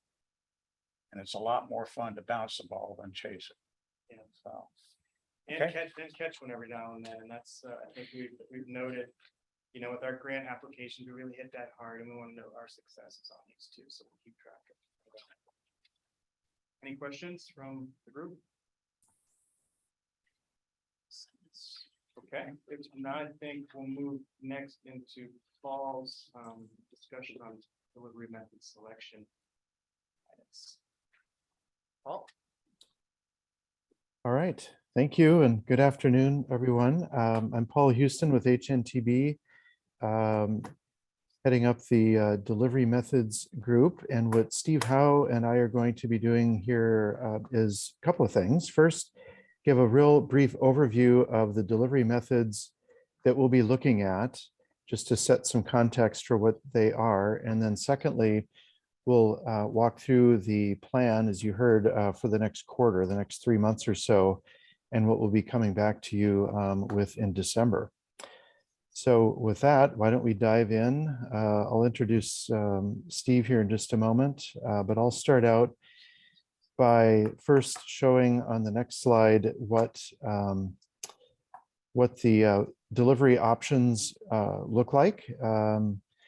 And so here you see a list of the 5 different methods that we'll be looking into more thoroughly over the next few months. I won't read through them now, but we'll start out with the first one on the list. Let's go to the next slide with design, bid, build. And for this discussion, what we'll do is we'll talk a little bit about how these different methods are structured. That's on the left-hand side of this slide and the next ones to come. Think of that as the contract structure, who reports to who from a contract standpoint. And then on the right side, an overview of how the different methods are procured and selected in terms of how you pick the contractors. So for design, bid, build, our starting point, this is really a traditional contracting method that public agencies use. So the structure of it is an owner has 2 separate contracts, one with a designer and a separate one with a contractor. And the owner, the agency, is right in the middle of all that in terms of making all the design decisions and then working directly with a contractor later to build a project. When we look to the right side here at how that design, bid, build method is procured, so we start out with the project definition to get an idea of what the scope of the work is. Then a designer is picked typically by a qualifications-based process. And that designer designs the entire project from A to Z, all of it. And then that project is put out for bids. And then the contractor with the lowest responsible bid is selected to then build the project. It's a very linear, traditional process that's used across the country. So that's our starting point, design, bid, build. Next, we'll look at the construction manager, general contractor. Before you move on, Paul, maybe to chip in a little bit on that. Yeah, Steve. That's how about 80% of all of the DOTs do their projects. Or I should say about the way all of the DOTs do about 80% of their projects is through this method. Yeah, good point. Then we look at the this construction manager general contractor method, or CMGC. On the Washington side, it's known as GCCM. There's some differences here. And so this is a more collaborative process. If we look at the left side, you can see the owner still has two separate contracts, one with the designer and one with the CMGC, the contractor. But you'll see a little dashed line in between the designer and the contractor here, and that's on purpose.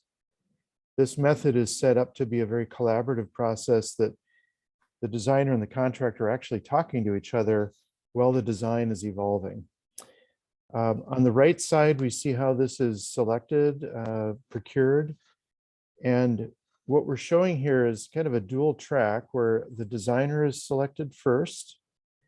And then soon thereafter, the agency selects a contractor. Now in this CMGC case, both the designer and the contractor are selected on qualifications. And as the designer and the contractor get underway and are working together to define the project, more clearly define and look at the risks, the pricing information is also developed along the way.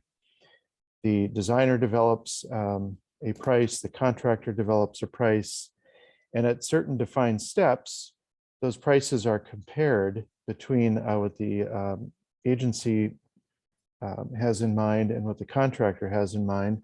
Those prices are compared, and there are a series of off-ramps that the agency has at those pricing points, where if there's a big gap between the pricing that can't be worked through with clarity of scope or a change in how the project would be delivered, then the owner can take an off-ramp and seek to do the project in a different way.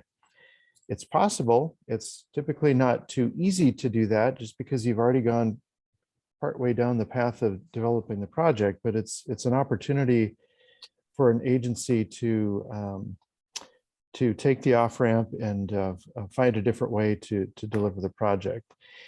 Assuming that doesn't happen and everything is working as it's intended, where the designer and the contractor are working collaboratively with the agency, ultimately a price called the MAC, which is a maximum allowable construction cost, is developed and agreed upon, and then the project can be built as planned. So the CMGC method is a more collaborative method that still allows the owner the opportunity throughout the process to have a lot of influence and decision-making on the design and how the project will move forward.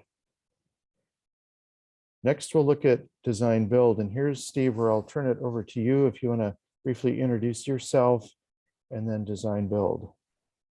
Sure. I'm Steve Howe, and I'm with the H&TB Advisory Services. And the reason that Mike and Paul invited me to join the discussion today is because I'm going through this right now on a similar project that crosses the Ohio River between Cincinnati and Kentucky. That overall project is a little bit bigger. It's about $2 billion, but the bridge itself is about 600 to 700 million. So from the bridge perspective, it's a similar project to this one, albeit a little bit more expensive for the bridge. And we went out this spring with a design build delivery method project to the industry. And under design build, we're hiring a single entity that will do both the design and the construction. So that's your contract structure on the left. And in your procurement, you spend a lot more time doing the project definition, and then you advertise a single package for both design and construction. And the entity that wins that is then the design builder, and they do both design and construction. And this is a very, its general strength is that it's fast. But we'll talk about a little bit about what the issues are that might not apply on this project very well later.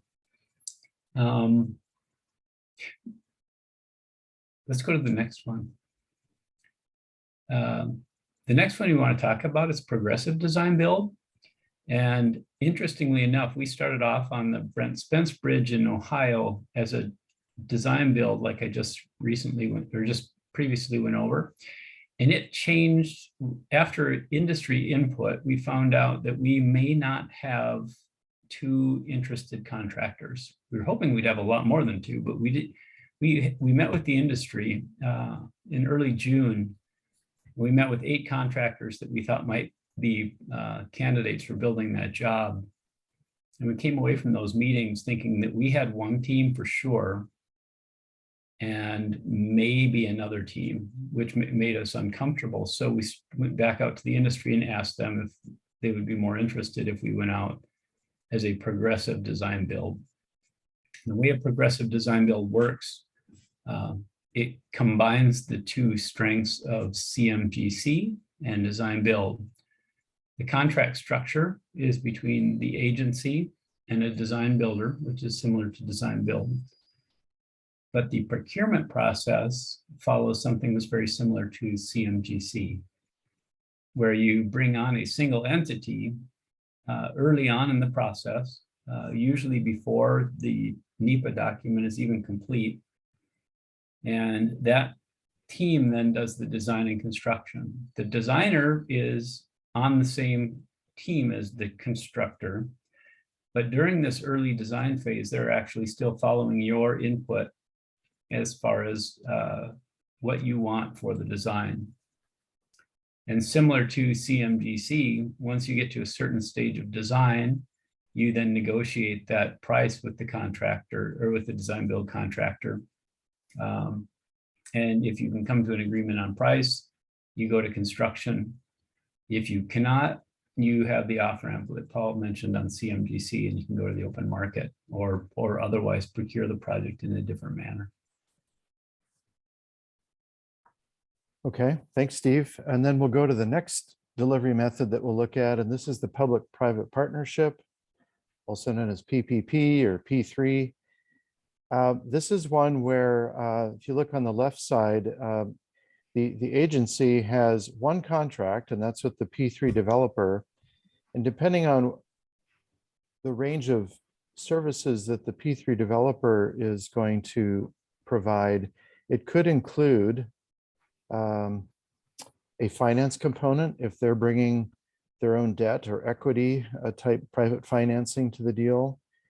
The P3 developer would hire its own design builder to actually build the project. And if there's a longer term operations and maintenance, and that's what the O&M means there in the little box off to the right, the O&M component, that would be contracted with the P3 developers. So the key is to develop the contract, a comprehensive contract with that P3 developer, because they in effect are developing the entire project and potentially financing at least some of it. If you look at the right side of the slide on the procurement selection piece, what this is showing is after this project definition phase, it really leads to all of those boxes, the finance, design, and the construction, all of that being within the P3 agreement that would be in place.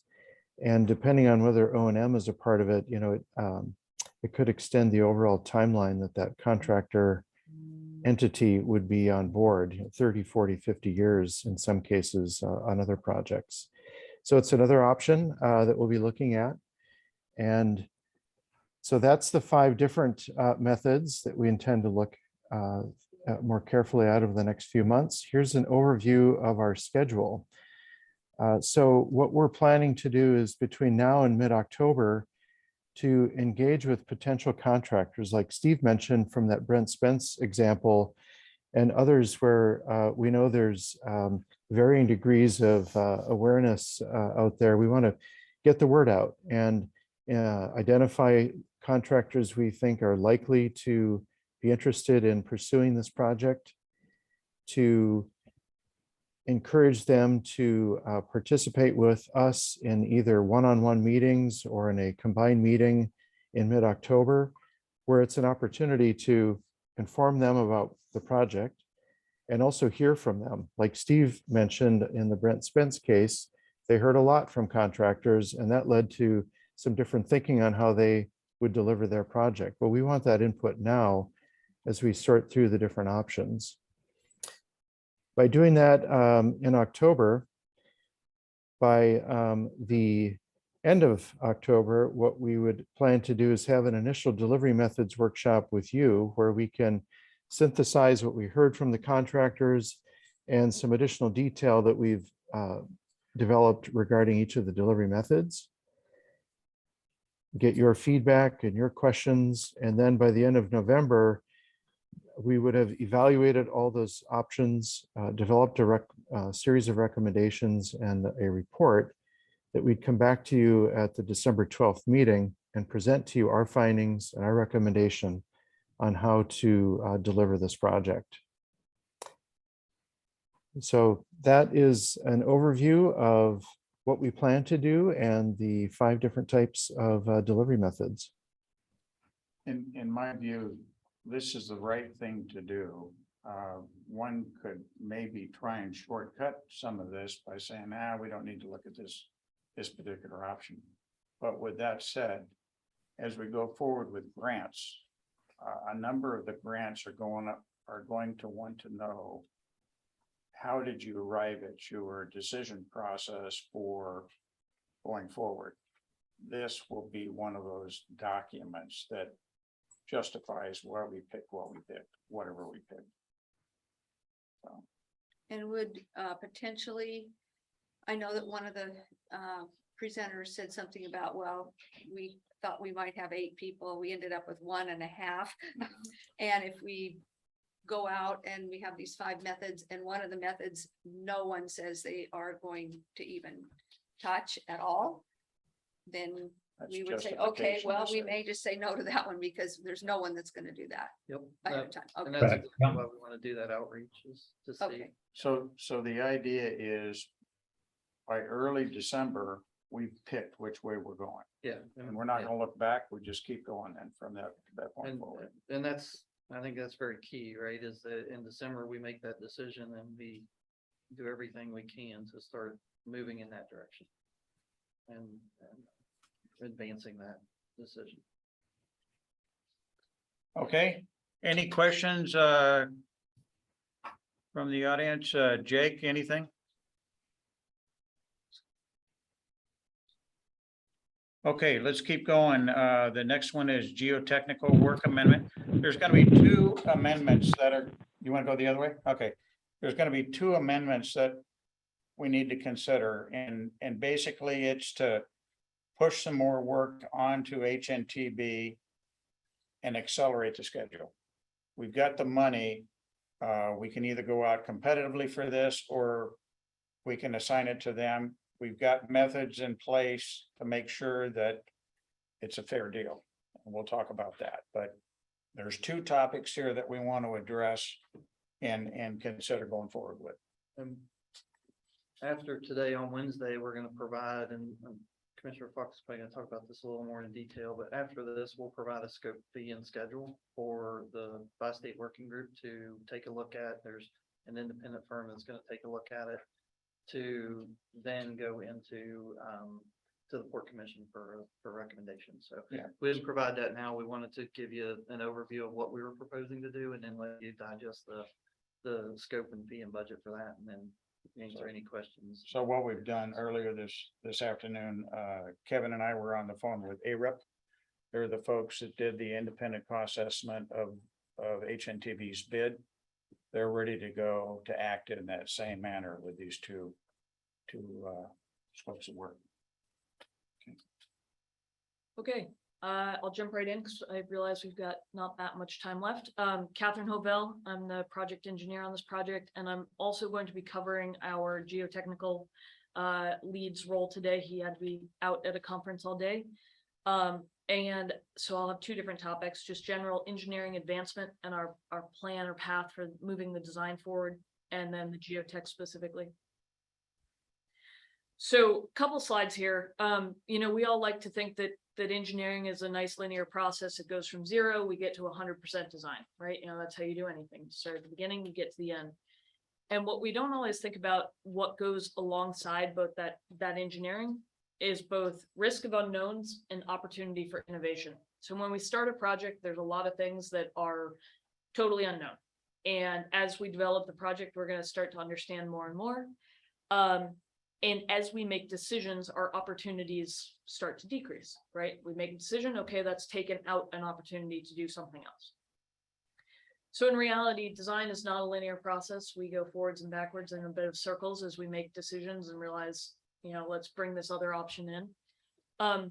And more importantly, for the conversation we're having right now, all risks are not equal and all innovations are not as influential. So I drew those nice little triangles that make it look like everything is just even, where in reality, there are some risks that are big risks, there are some that are small, there are some opportunities that are big, there are some that are small. And the real question is which is which. So that exact question is our goal for advancing design here, is we want to find the big risks and manage them, reduce them, progress design so that we know more so as to take away unknowns, while still maintaining room for innovation, especially in the areas where there truly is room and truly is benefit to the project. So key innovations for this project, to be honest, it's where's the money on the project? Where's the schedule savings on the project? If we are not moving the needle with regards to cost or schedule, is that an innovation that we want to explore, or is it just something that we're going to spend time looking at but not change the course of the project? Kind of on the opposite end of innovations, who are the sensitive stakeholders? Who are the folks who we really want to come to an agreement with and then not vary from? Tribal influences are often one of those. Cities like the ones on supporting this project, where if you spend 5 years coming to an agreement about something and a contractor walks in and wants to change direction, it might not go that well, and it might just end up with hurt feelings and or just a stop on the project. And the big takeaway, how do we get these innovations, is piggybacking right on Paul's work, is as part of these contractor interviews, the thing we want to be asking them is, where do you see opportunities to bring something else in? Where do you see your benefit to this project? And contractors are not that willing to say how they're going to do a project better. That's kind of showing their hand a little bit. They don't want the next guy to do it too. But they are pretty good about talking about what key risks are there. And so that's the second question that we want to be asking. So I've listed a couple key standard ones for projects, but they apply here as well. What are the utilities? We know that the bridge carries, I believe, a gas line and a fiber line. Do we have any opportunity to design relocates for those now, if they aren't going to live on the permanent bridge? Can we get anything that's in the way of our future foundations out of the way? Utilities are a third party. Sometimes if it's in your right of way, they are paying for that change. It can sometimes not be the fastest part, or in fact be the slowest part of a project. So can we take that away and say that you've got a green field to work in, and let the contractor start running once we let them loose? Second, right of way. Similar to utilities, you've got a third party, you've got an individual perhaps, or an entity that might not want to give up property. So there might be negotiation time required as part of that, or financial commitments. So what are the right of way needs of the project? This goes back to some of your original questions with laydown and staging areas. What space is needed for this project?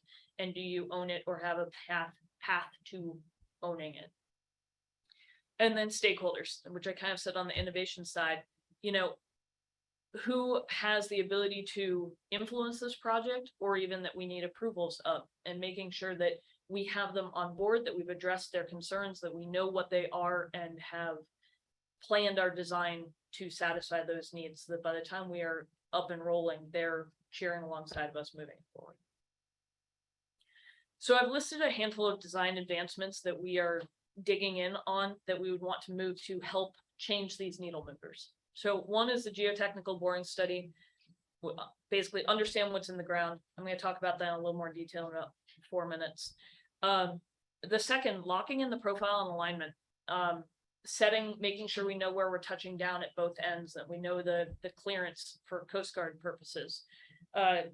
This is a big piece of information that's useful for any permit that we'll be getting, of saying this is the box in which we're living and working.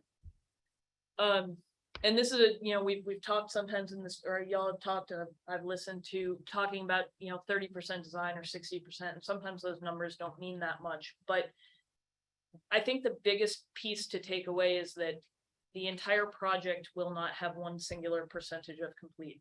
That one thing can be locked in, you say, any design we do is gonna have this profile and alignment. And whereas something else might have a lot of room of, it will be a bridge. There's different things have different amounts of fixity to them. And that's a lot of what that project development at the beginning of every one of those contracts is doing, is saying what's fixed and what's not fixed. So we want to start defining what's fixed. Utility relocations. It's generally small pieces of design and construction relative to the size of the project, but can really help the project move along faster in the future. Couple others, section 6F, we have on Brian's 6-month schedule. I think it's got actually laid out there, defining exactly the limits of that impact. And then maybe actually exploring what it might look like to do the replacement of space. Can we build something that becomes a community, something the community can build around and say, here's a piece of work that's happening, that's the bridge is helping the community. Railroad coordination, very similar to the Coast Guard, is getting enough design at the point of the railroad crossing that we have the box that they live in. How long are closures? Can we close the railroad even for an overnight? Often no. What do clearances look like? What does that structure look like just at that focused area? Get agreement, get buy off, get the railroad on board. So by the time we're turning it over to our final designer, we say, here's your sandbox, don't play around innovating here. Go innovate elsewhere. This is not the place for innovation. And then Brian and Mike, I think, both mentioned the possibility of the Washington State roundabout. It's relative to the size of the project. It's small dollars compared to the whole thing, but it's a piece of early work. It's not in water, which means much less permitting, much less restriction in getting moving and getting progress forward. And it's also a reward for Washington State for being the first to come to the plate and put up money. And that, should have some recognition, and ideally get that that money, what's the word, programmed sooner in the 6 years, I think, that they're working over. And then probably the biggest one, I've said all of this, I'm a bridge engineer. I will talk about bridges all day, every day. I haven't really mentioned the bridge. And that's because I will tell you from my perspective, that's the biggest place for innovation. Commissioner Fox mentioned that potentially, cast in place structure might be expensive and slow. The real thing is, what are contractors interested and able to bring to the table? And then I look at that as the biggest place where they can bring innovation and say there's real opportunity for change. That said, we don't want to know nothing. We don't want to just say, hey, you bring in whatever you want and I'm sure it will be great. So we would like to advance the bridge concept sufficiently enough to take the boundaries from infinite to a smaller subsphere of what's feasible and what we might see from folks as we get moving forward. I believe that was my list. So what we're putting together, is Mike hinted at, we're gonna put together some specifics on what we think we should be moving forward, but to some extent we want to leave it open for what's right for the project as it progresses. As certain permits allow us to do work, that we can take advantage of that fact. As we learn more from contractors, as we go talk with them in the next 2 months, that we can say that is a risk that we can design to mitigate, and then begin to answer questions that might be ones that a contractor will put more dollars towards, not because it costs more to do, but just because the unknowns are greater and therefore their risks are greater. What we're looking at here is work that's going to be used by the future designer and not have to be redone. Absolutely. And also, depending on the delivery method, help frame that box, right? If it's one where they're very collaborative and we bring them in very early, you don't need as much information up front. Where it's design build and its lowest cost, you're trying to understand where they're cutting corners and protect your risk and your interests. We may do more work, but it's kind of driven on that to be able to define those boxes that they work in. Okay. And then I'm going to jump to straightforward into the geotext. This is a very specific piece of that. It's the biggest, the most obvious to us as being needed here immediately. So to give a concept, our goals here are really to develop a preliminary subsurface profile across the entire length of the bridge. So there are 3 borings out there right now. This picture on the top right is a graphic of the profile, what it might look like there, and a giant multi-100-foot gap between the start of the bridge and the first boring, in which we have an idea of what's there, but not really. I mean, you know, the only thing we can potentially pull is possibly we're digging into the as-builts to see what they had there. When were those done? The borings? Oh, jeez. The originals. No, these are newer. Bathymetric survey I was guess my done in question is, do 2010. these 2010, it expire? looks like. Is there any expiration for this sort of thing? Not really. We literally will pull off as-builts. I mean, the ground just hasn't moved that much, right? One of the big other goals of this is to determine feasibility of foundation options. Foundations are expensive on big bridges, and understanding whether driven piles are even an option versus drilled shafts versus, you know, you name it. It's going to affect noise. It's going to affect vibration. That's going to affect fish. What's even possible? What do we have to do? What might we be able to do? Look into seismic hazards and potential mitigation options. Any risk of landslide or ground improvement is a thing that a contractor is going to put risk dollars to. So the more information that we can gather, the less risks there are. Doesn't mean we'll know everything, doesn't mean there won't be unforeseen conditions when we get out there, but it gives us a clearer picture than we have right now. And then knowing what's in the ground has been one of the questions in a lot of the permitting questions. So getting a better picture there will help smooth that process forward. So we're going to propose an exploration plan that looks very similar to what I believe had been tentatively planned a year or 2 ago. We're trying intentionally to be very similar, largely to replicate permit applications that have expired in the interim. We have 2 borings and 2 CPTs or cone penetration tests on land on the on the Oregon side rather. 10 in water borings, 5 on each side of the line, and then 1 boring on land in Washington. One item, getting out in the water is going to be a challenge permitting wise, that we need to get our permits in and approved and through the review process. One of the nice pieces of the borings we have on the south side there is they're all on port property. And so we're thinking that could be work we might be able to do early. Mobilization on water is completely different than on land. Maybe we could get out early and show, you know, big drill rig sitting here doing some work, getting some stuff going that might not need as much permits as the water will. And then the benefits really, you know, mirror the goals. We want to be able to identify the geotechnical design considerations and most importantly, the risks early. Anything we get from in the ground will help us determine the design and construction cost estimates, the amount of concrete, the amount of steel, the amount of shaft, rebar. You know, you go an extra 50 feet times however many piers times, you know, that adds up pretty quickly. We want to have enough preliminary engineering so that contractors can base their bids correctly. Most likely, most procurement processes, a contractor won't get their own drill rig out and start doing work. The time and effort just doesn't allow for it. But this gives them enough of a full spectrum across the entire length of the bridge to say this is what we're expecting to see out there. And then this is what we expect the effort will be to do final borings and final geotech and foundation installation during the final project. And then really it's just keeping design moving, keeping us going, making us understand what's out there better.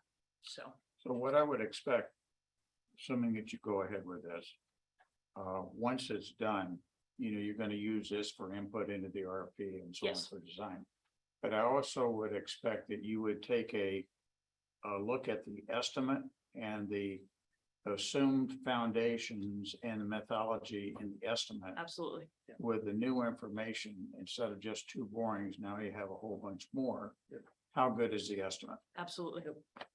Yep, no, this will help, and this will be one of the big things to help update the current cost estimate to evaluate that further. One of the other side things that'll go on while we're doing that is the cultural resource to evaluate any travel impacts that may be there, because not all of that was done. So we want to take a look at that, and that will be through coordination with the tribes, and they have monitors that come out on site and basically watch for something to come out of the boring material underground, because this property was flooded when the Bonneville Dam and it was travel lanes prior. We want to make sure that we don't have any surprises there and know that up front. So that'll be another thing. It also shows, you know, that we're willing to work with them. We're not trying, we're being Yeah, I transparent. mean, We're not it's, trying to hide. yeah, absolutely. We want to make sure that we know that stuff up front and can deal with it. Does the current bridge inform this discussion at all? Is there anything you can tell by the way it was originally constructed that will sort of bracket the decisions? So I was just looking today at some of the as-built and I want to study them more. And I know Nathan is on the phone from our Geotech group, but I don't think he's had likely a chance to look at them either. But primarily, you know, we're going to be using a very different foundation type, I would expect, than the current bridge, just Especially because of the seismic, right? I mean, this. I mean, seismic, absolutely, but also just the amount of material that's in those columns. And, you know, those go all the way down and sit on a giant foundation. I think they've got some piles underneath them. So it's what we're looking in the as-built for actually more than anything is if they did any borings at the time, because normally they're on plans. And so we're trying to pull that out. But Nathan, I don't know if you have anything to add. Oh yeah, so if the example data gap figure you showed on one of your first slides, that that dashed line there, which just says the approximate top of rock, that's based on the original bridge as built. And so that's one of the key goals we're trying to accomplish here, is to define that line instead of having it based on really old construction documents. We'd like to have some actual borings in the ground to make sure we know a lot better where that line is. Okay. So in the next couple of days, you're giving us a proposal with a good scope of work, and then we're going to send it over to HIRUP, assuming that it's okay with you guys to have them go ahead and proceed. We're not saying yes, go forward. We're saying yes, give us the proposal. You guys okay with it? Okay. How about, yeah, Bob, good, thank you. Christy, are you still on? Yeah, and it's all good. Okay, and how about Commissioner Anderson? Yep, I'm good. Okay. I think we've got consensus then. Mayor Hewitt? Oh, yeah, Mary Hewitt. She may have bounced off. Don't see her. Okay. Well, go ahead. Go ahead. Sorry, one question is this helpful to do this prior to submitting it? I thought it would be just to help walk us through it. We've got one similar that we're going to do in October on funding, finance, communications, and some travel regulatory stuff. But I thought rather than just dump a proposal on you and say, here's a bunch of scope and dollars and stuff, I thought, you know, sitting down and letting you answer questions and things would help that conversation. So the other thing that I've asked them to do on our behalf, since Kevin now, I believe you've all heard, he is now the new executive director of the port. Congratulations, we need, I strongly believe we need to make Mike full-time. Right now, he's only 2 days a week. So we need to increase his funding to get him to full-time. As you can see, there's a whole bunch of stuff going on, and it's only going to ramp up. It's going to get a lot worse in the next several months. And we'd also recommend that Brian Munez, who is our project control expert, also be made full-time. Right now, he's 2 days a week. But as we start getting schedules together for all the permitting and everything else that we're doing, we need some more staff full-time and get them into a real project. And this is very, very quickly becoming a real project. So I would like, they're going to bring forward a funding request for that as well. Yeah, it'll all be part of that amendment. We'll have all of that included. Okay, I want to do a time check here. We've got a couple more items, but some of it I think we can go very quickly. Really quick. I would say maybe that the commission formulation agreement, maybe we postpone that to the next one, or is there something Well, there that we've got to decide There's today? really one really important thing is we're going to be sending the second version out today or tomorrow, whenever I hit send on the email. for review and comment. So if you could take a minute to check that out, it does have the commitment language that we talked about. But that's really the most important thing about that is we're on to version 2. And we're continuing the analysis with the Washington legal evaluation, and we don't have a result yet on that. We'll bring that in October. But yeah, that's the biggest thing related to the commission formation agreement. Okay, and then let's get a So real quick. I have a question on that. So will it be a track changes or a red line version so people won't have to read through the whole thing? So we know what had changed or our attorneys know what? Because I would assume that the city would send it to their. I will make attorney. sure it's a track change version. I think it is, but I will Okay. double check with Steve, and I don't know if he's still, but we'll make sure it's. This is, Yeah, that's fine. A The track clean change and the version red, and a regular, yes. however. Yeah, this is Steve Seagal. There's a red line version. Okay. And there's also a clean version where for the bi-state working group, I highlighted a few sections in yellow that I think are the sections that have changed the most, and I think you might be the most interested in. Okay. So if you're Okay. looking at it, that'd be the easier way to do it. So we'll Okay, get both thank you, of those Steve. out to you today. What is the timeline to get that back? Our attorneys to get that back to you? Well, October. I'd like to make it 2 weeks, Okay. if that's reasonable, just to push things along so we Hopefully, can, yeah, we can do that, but and, we'll start there. I'll let them know. Okay, let's get into the grant update real quick. The 2 items there, infra. So Infra grant, we heard back, we were not selected, but we have 2 more bites at that apple in a sense. Where's a rural, mega programs and a rural, that was the other one. Okay, for some reason I was talking myself out of that. So those 2, it's for the same 195 million. We also still have the BIP grant, and then on the next one, the SS4A, we submitted that one for the 2 million. So that's in, and we're gonna, one of the things you'll hear about in October is we're gonna start ramping up talking discussions about TIFIA lines and what that process looks like and the need to get that process started. So that'll be one of the topics that we talk about at the next meeting. So then the last thing we want to talk about before we get out of here is a proposal. I personally think there is so much going on this project now, and we're ramping up hard. I believe it behooves us to meet twice a month for at least the next couple of months. Because there's a lot of stuff going on that we need your input on and consensus. And then in December, we take another look at it and maybe back it back down to once a month. That's a proposal on the table. We can do it other ways. We can try and send emails around and so on, but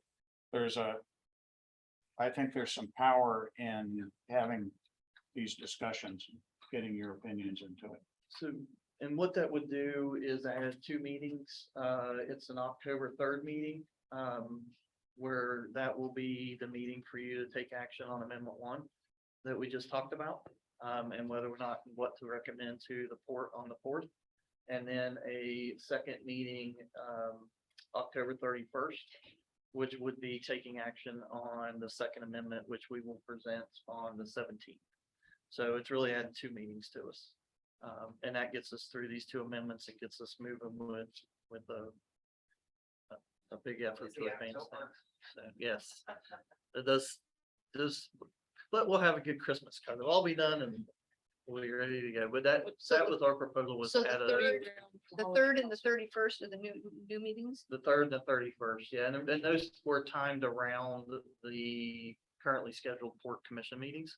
So it was just really, instead of just meeting every other port commission meeting, it adds a meeting before those second port commission meetings. So Is there a meeting on the 3rd at 2:30 already with a call? With the what? A call with a legislator?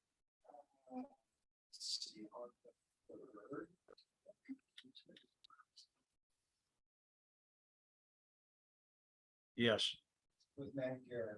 Yes. Okay. Maybe we can I mean, we could move move it. something Yeah, around a little or bit. a to couple of us work leave the around that. meeting to go take that. Yeah, we can adjust that.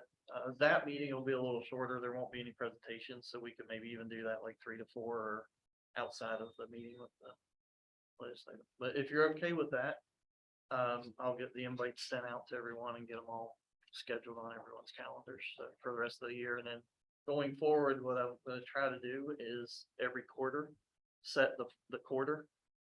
So that everybody knows kind of by quarter what the meetings are.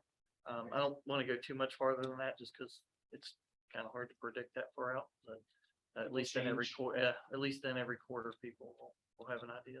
So are you folks okay with it? Yeah, yes, yes, yes. Yeah, I'm Can you okay. bring up the folks? Bob is good. Catherine, Come on, Catherine, I don't get to vote. how about, Christie. yeah, is Christie still on? Okay, and how about, Jacob? Okay. But I think we've got a consensus here. We got enough folks. Okay. And Okay, at so- this point, we'll still keep it at 2 o'clock at this point.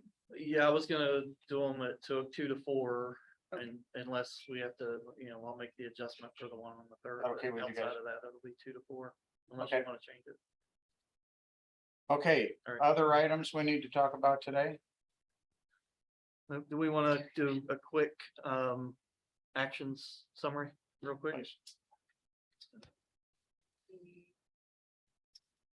So the first one is the update on the agenda, getting that updated and sent out to everyone.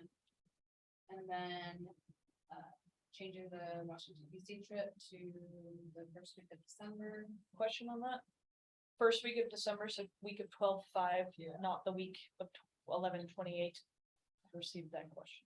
Well, let's give Hal some, Either give him the space to. yeah, see who we can get Okay. the most of, and we could work around it. The key thing is it's not in November.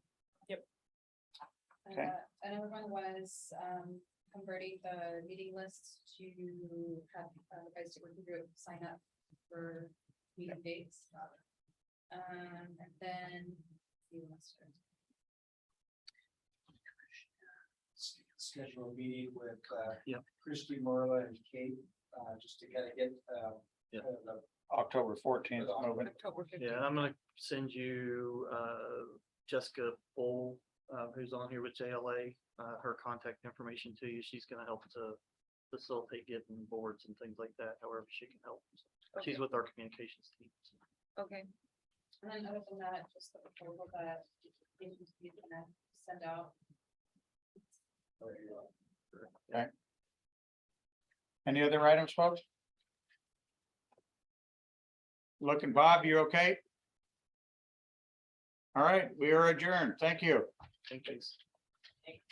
Sorry, this took a little more time than usual, but we'll try to not do that. We'll not do that for every meeting, but there's gonna be a couple that'll be like this.